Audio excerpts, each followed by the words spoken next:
Finally दोस्तों वश level 2 movie में જોઈ લીધી છે।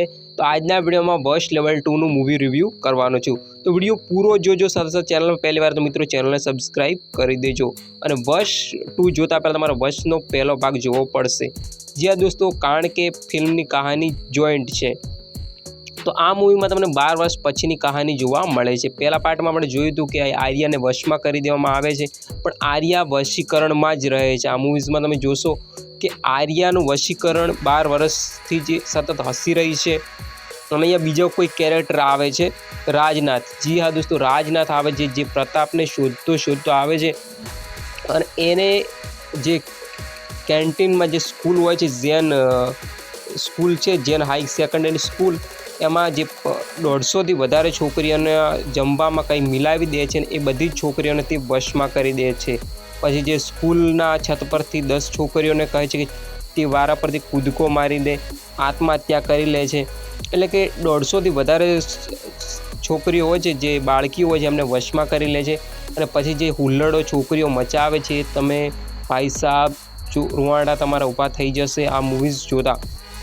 મૂવી બહુ શોર્ટ છે, પણ એક પણ એવો સીન નથી જ્યાં તમને બોર ફીલ થાય। જી હા દોસ્તો, બોરિંગ તમને જરાય આ મૂવી નહીં લાગે અને ભાઈ સાહેબ આ મૂવીઝ ગુઝબમ આવી જશે તમને।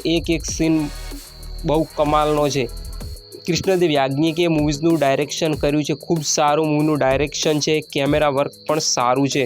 અને વાત કરીએ એક્ટિંગની તો હિતેન કુમારનો રોલ છે એ ખૂબ સારી હિતેન કુમારે એક્ટિંગ કરી છે। પછી હિતુ કનોડિયા પણ અથર્વના કેરેક્ટરમાં જોવા મળે છે, એમને પણ ખૂબ સારી એક્ટિંગ મૂવીઝમાં કરી છે। જાનકી બોડેવાલાનો રોલ ખૂબ જ નાનો છે, પણ ઇમ્પ્રેસિવ કામ એમને પણ કર્યું છે। ખૂબ નાનકડો રોલ છે તેમનો, તો તેમને પણ ખૂબ સારી એક્ટિંગ કરી છે।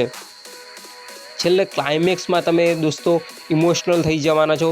દોસ્તો ફિલ્મનો ક્લાઇમેક્સ એટલો ઇમોશનલ છે કે તમે રોઈ પડવાના છો। જી હા દોસ્તો, તમારા આંખમાંથી આંસુ પણ આવી શકે છે।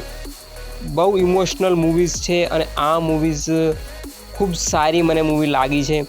બધા એક્ટરોની મોનલ ગજ્જર પણ છે, હિતુ કનોડિયા છે, હિતેન કુમાર છે, જાનકી બોડેવાલા છે।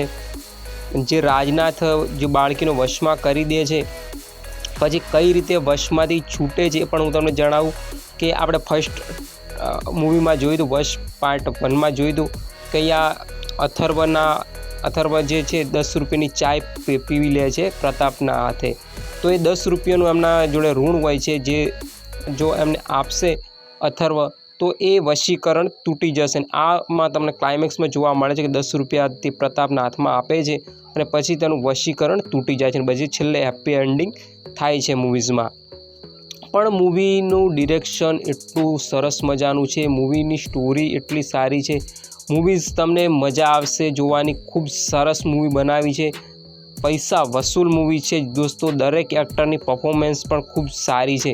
મને સૌથી વધારે પરફોર્મન્સ સારી લાગી હોય તો આમાં હિતુ કનોડિયા અને હિતેન કુમારની। એમાં સૌથી વધારે ઇમ્પ્રેસિવ કામ હિતેન કુમારે કર્યું છે। જાનકી બોડેવાલાનો રોલ નાનકડો છે, પણ એમને પણ ખૂબ સારી એક્ટિંગ કરી છે અને હિતેન કુમારે તો ભાઈ સાહેબ દિલ જીતી લીધું વાળો રોલ કર્યો છે। એમાં બંને કેરેક્ટરો છે। તો મિત્રો પૈસા વસૂલ મૂવી છે વશ લેવલ 2। જો તમે હજી સુધી મૂવીઝ ના જોયું તો તમે સિનેમાઘરની અંદર જઈને જોઈ શકો છો। હું ફિલ્મને 5માંથી 5 સ્ટાર આપીશ। મને આ મૂવીઝમાં એવું કોઈ લાગતું નથી જે મૂવીઝનો સ્ટાર કાપી શકાય। મૂવી પૈસા વસૂલ મૂવી છે। તો તમે વશ લેવલ 2 મૂવી જોઈ તો તમને આ મૂવી કેવી લાગી એ કોમેન્ટ કરીને અવશ્ય જણાવજો। આપણે મળીશું નવા વિડીયોની સાથે, ત્યાં સુધી જય હિન્દ।